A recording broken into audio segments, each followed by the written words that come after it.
Ici, c'est les papillons de Sirina forda, la chenille invala qui a existé dans notre région il y a plus de 50 ans. Aujourd'hui, elle a disparu.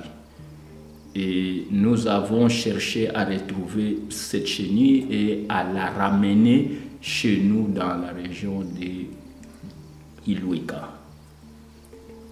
Et aujourd'hui, nous avons voyagé très loin à Mayenge, dans un village égaré dans la brousse où il n'y a même plus de route, et nous avons cherché à retrouver cette chenille.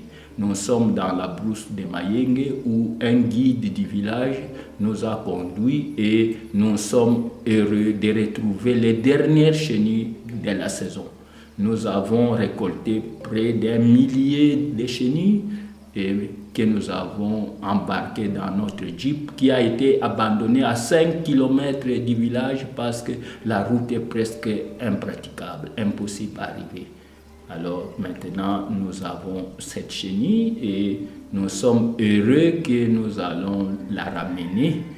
Et dans cette brousse, vous voyez, tous les arbres sont nus parce que cette chenille a tout ravagé. Et aujourd'hui, nous sommes déjà à Kilueka et nous nous apprêtons à amener ces chenilles à Kipasa dans une brousse à Crossopteris februfusa fuga que nous avons préalablement aménagé dans un kraal de bœufs parce que là c'est un bon milieu. Voilà, nous sommes arrivés à Kipasa dans les kraals de bœufs où nous allons entrer maintenant avec nos chenilles pour installer.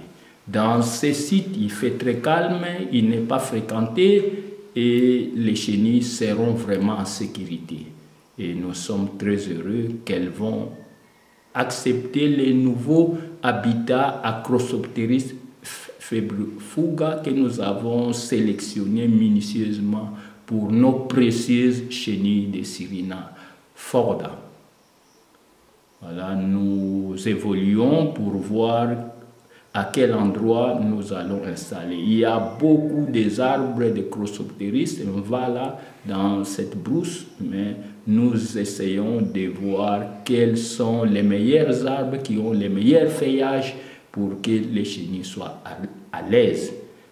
Nous sommes en train de patrouiller et voilà, nous trouvons déjà les premiers arbres de Crossopteris. Voilà, ici, nous installons déjà la première grappe de chenilles de Sirina forda à Kipasa et ces chenilles, comme nous avons dit, sont venues de Mayenge, très loin dans la brousse, dans la région de Sonabata.